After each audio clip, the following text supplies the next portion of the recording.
যুক্তরাষ্ট্রের বিভিন্ন শহরে ডোনাল্ড ট্রাম্প প্রশাসনের কঠোর নীতির বিরুদ্ধে ব্যাপক বিক্ষোভ হয়েছে। আয়োজকদের দাবি, এতে কয়েক লাখ মানুষ অংশ নেন। তারা রাজতন্ত্র নয়, গণতন্ত্র লেখা প্ল্যাকার্ড হাতে নানা স্লোগান দেন।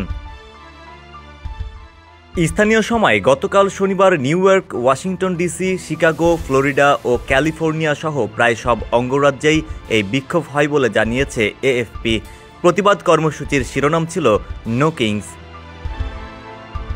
ট্রাম্পের দল রিপাবলিকানরা এই কর্মসূচিকে আমেরিকা বিরোধী হিসেবে আখ্যা দিয়েছে। আয়োজকদের দাবি, নিউ ইয়র্ক সিটি থেকে লস অ্যাঞ্জেলস পর্যন্ত, এমনকি ট্রাম্পের ফ্লোরিডার বাসভবনের কাছেও বিক্ষোভ হয়েছে। প্রায় 7 মিলিয়ন মানুষ কর্মসূচিতে যোগ দেন। 10 বছরের যাত্রা তো কেবলই শুরু। একসাথে গ্রো করার এই জার্নি চলুক আগামীতেও। পাঠাও 10 years of growing with you।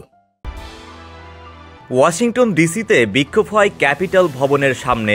যদিও শাটডাউনের কারণে ক্যাপিটাল ভবন তৃতীয় সপ্তাহের মতো বন্ধ আছে। সেখানে বিক্ষোভকারীরা ডোনাল্ড ট্রাম্পকে ক্ষমতা ছাড়ার দাবি জানিয়ে স্লোগান দেন।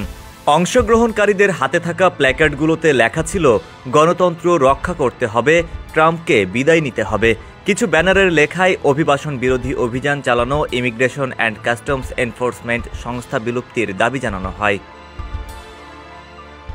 বিক্ষোভকারীরা রিপাবলিকান বিলিয়নিয়ার ডোনাল্ড ট্রাম্পের একনায়ক সুলভ নীতি, বিশেষ করে গণমাধ্যম, রাজনৈতিক প্রতিদ্বন্দ্বী ও অনিবন্ধিত অভিবাসীদের ওপর আক্রমণের সমালোচনা করেন। নিউ ইয়র্কে মিছিলে অংশ নেওয়া 69 বছর বয়সী কলিন হফম্যান নামের এক বিক্ষোভকারী বলেন, কখনো ভাবিনি যে আমার জীবদ্দশায় দেশের গণতন্ত্র মরে যেতে দেখব।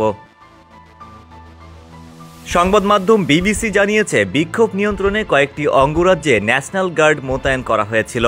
তবে কোনো অনাকাঙ্ক্ষিত ঘটনা ঘটেনি বলে জানিয়েছেন আয়োজকরা। ডেস্ক রিপোর্ট, সমকাল।